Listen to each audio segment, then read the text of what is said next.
प्रभु तेरी वाणी जीवन की रोटी, नैनों की ज्योति अंधेरा मिटाती।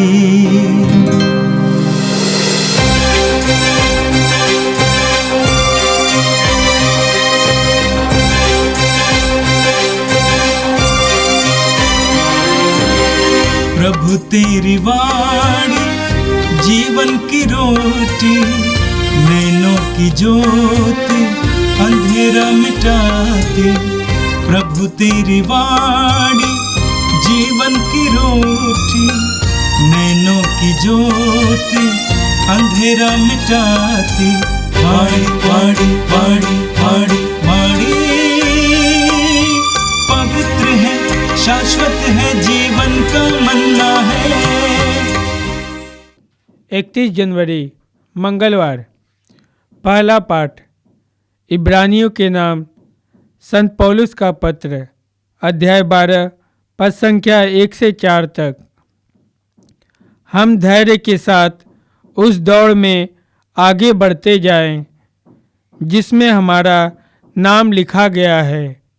जब विश्वास की साक्षी इतनी बड़ी संख्या में हमारे चारों ओर विद्यमान है, तो हम हर प्रकार के बाधा दूर कर अपने को उलझाने वाले पाप को छोड़कर और यीशु पर अपनी दृष्टि लगाकर धैर्य के साथ उस दौड़ में आगे बढ़ते जाएं, जिसमें हमारा नाम लिखा गया है।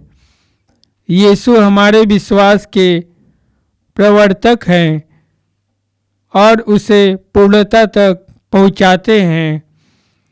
भविष्य में प्राप्त होने वाले आनंद के हेतु उन्होंने क्रूस का कष्ट स्वीकार किया और उसके कलंक की कोई परवाह नहीं की। अब वह ईश्वर के सिंहासन के दाहिने विद्यमान है। कहीं ऐसा न हो कि आप लोग निरुत्साह होकर हिम्मत हार जाएं। इसलिए आप उनका स्मरण करते रहें, जिन्होंने पापियों का इतना अत्याचार सह लिया। अब तक आपको पाप से संघर्ष करने में अपना रक्त नहीं बहाना पड़ा है। यह प्रभु की वाणी है। संत मार्कुस के अनुसार पवित्र सुसमाचार, अध्याय 5, वाक्य संख्या 21 से लेकर 43 तक। जब यीशु नाव से उस पार पहुंचे तो समुद्र तट पर उनके पास एक विशाल जनसमूह एकत्र हो गया। उस समय सभागृह का जैरूस नामक एक अधिकारी आया।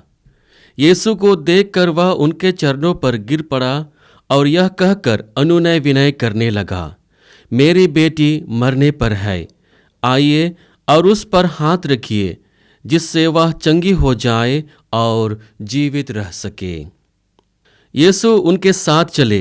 एक बड़ी भीड़ उनके पीछे हो ली और लोग चारों ओर से उन पर गिरे पड़ते थे। एक स्त्री 12 बरस से रक्तस्राव से पीड़ित थी। अनेकानेक वैद्यों के इलाज के कारण उसे बहुत कष्ट सहना पड़ा था और अपना सब कुछ खर्च करने पर भी उसे कोई लाभ नहीं हुआ था, बल्कि वह और भी बीमार हो गई थी। उसने यीशु के विषय में सुना था और भीड़ में पीछे से आकर उनका कपड़ा छू लिया, क्योंकि वह मन ही मन कहती थी, यदि मैं उनका कपड़ा भर छूने पाऊं तो चंगी हो जाऊंगी। उसी क्षण उसका रक्तस्राव सूख गया और उसने अपने शरीर में अनुभव किया कि मेरा रोग दूर हो गया है। यीशु उसी समय जान गए कि उनसे शक्ति निकली है। भीड़ में मुड़कर उन्होंने पूछा, किसने मेरा कपड़ा छुआ? उनके शिष्यों ने उनसे कहा, आप देखते ही हैं कि भीड़ आप पर गिरी पड़ती है, तब भी आप पूछते हैं, किसने मेरा स्पर्श किया? जिसने ऐसा किया था, उनका पता लगाने के लिए यीशु ने चारों ओर दृष्टि दौड़ाई। वह स्त्री यह जानकर कि मुझे क्या हो गया है, डरती कांपती हुई आई और उन्हें दंडवत कर सारा हाल बता दिया। यीशु ने उससे कहा, बेटी, तुम्हारे विश्वास ने तुम्हें चंगा किया है, शांति ग्रहण कर जाओ और अपने रोग से मुक्त रहो। यीशु यह कह रहे थे कि सभागृह के अधिकारी के यहाँ से लोग आए और यह कहने लगे, आपकी बेटी मर गई है, अब गुरु को कष्ट देने की क्या जरूरत है। यीशु ने उनकी बात सुनकर सभागृह के अधिकारी से कहा, डरिए नहीं, बस विश्वास कीजिए।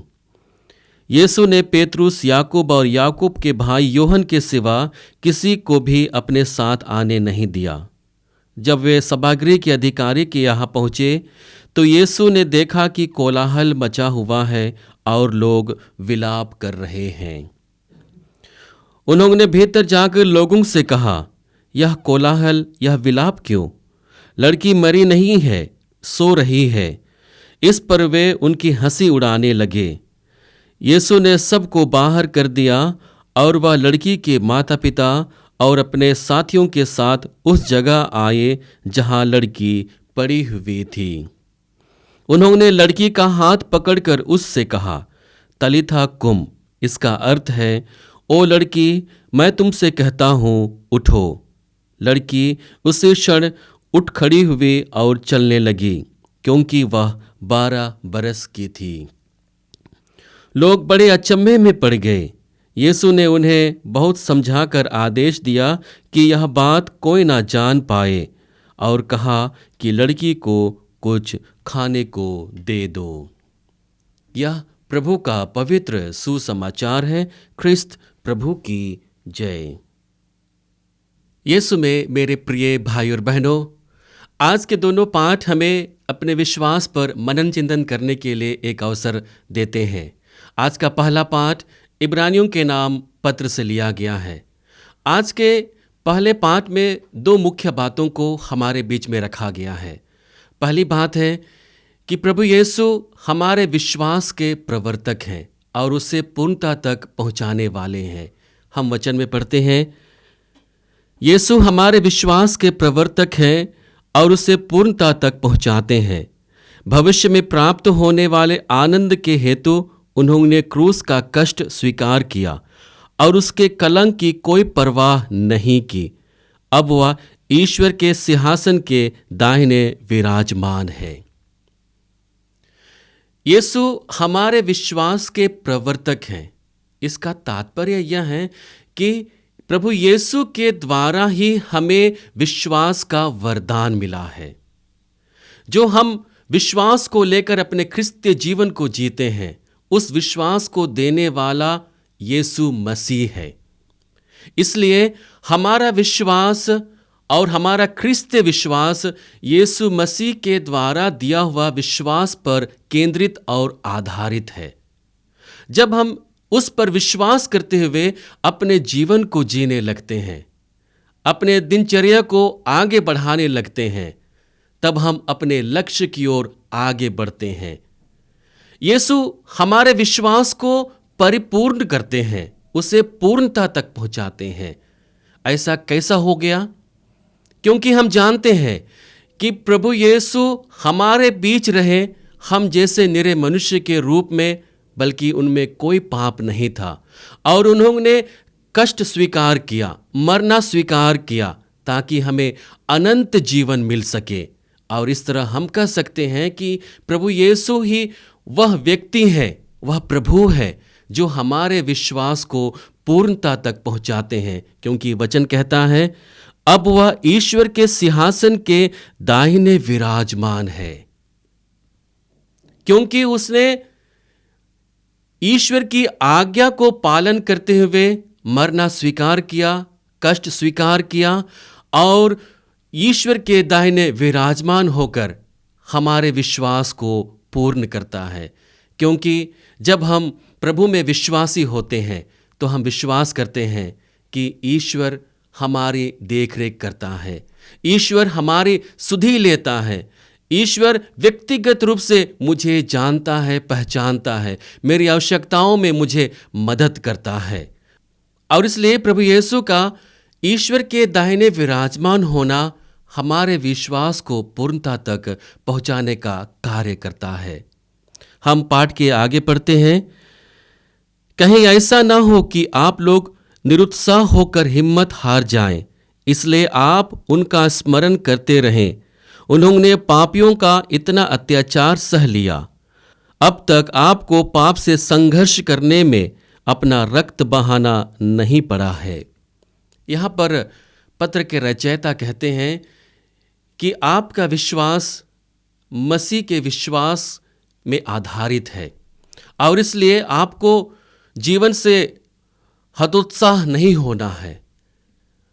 जीवन में होने वाले कष्टों को लेकर आपको निरुत्साहित होने की आवश्यकता नहीं है, क्योंकि हमें जो विश्वास देने वाले हैं वे स्वयं हमारे सारे दुखों को सह लिए हैं और सहते हुए ईश्वर के दाहिने विराजमान हैं। और हमारा यह विश्वास होना चाहिए कि जिस प्रभु में हम विश्वास करते हैं वह हमारी सुधि लेगा, वह हमारी आवश्यकताओं में हमारी मदद करेगा। जब भी हम कठिन परिस्थिति में होते हैं, विकट परिस्थिति में होते हैं, वह हमारे साथ होते हैं। प्रभु हमारे गडरिया बनकर आते हैं। हम स्तोत्र अध्याय 23 में पढ़ते हैं, जहाँ पर वचन कहता है, प्रभु मेरा चरवाहा है, मुझे किसी बात की कोई कमी नहीं होगी। हम जब उसी प्रभु में अपने विश्वास को केंद्रित करते हैं, उसी प्रभु में अपने विश्वास को टिकाए रखते हैं, तो हमें किसी चीज़ की कोई कमी नहीं होगी। हम लगातार अपने जीवन को जीते हुए, चुनौतियों का सामना करते हुए हम स्वर्ग धाम की ओर आगे बढ़ते जाएंगे।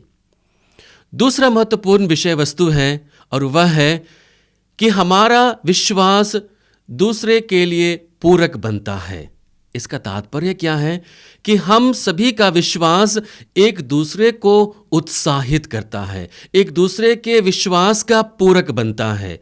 हम पाठ के पहले भाग में पढ़ते हैं, जहां पर वचन कहता है, जब विश्वास के साक्षी इतनी बड़ी संख्या में चारों ओर विद्यमान हैं, तो हम हर प्रकार की बाधा दूर कर अपने को उलझाने वाले पापों को छोड़कर और यीशु पर अपनी दृष्टि लगाकर धैर्य के साथ उस दौड़ में आगे बढ़ते जाएं जिसमें हमारा नाम लिखा गया है। वचन का तात्पर्य क्या है कि मेरे विश्वास और मेरे जीवन को जीने का तरीका दूसरे के लिए पूरक बनता है। जब भी मैं अपने विश्वास को देखता हूं, जब भी मैं अपने विश्वास को परखता हूं, तब मैं पहचानने लगता हूं कि उसमें मेरे माता पिता का अहम भूमिका है, क्योंकि उन्होंने मुझे प्रभु में विश्वास करने के लिए, प्रार्थना करने के लिए सिखाया था। उसी प्रकार से मेरे बड़े भाई बहन सब और जितने भी लोग, जो लोग कलीसिया में आते हैं, उन लोगों का साथ मेरे विश्वास को आगे बढ़ाता गया।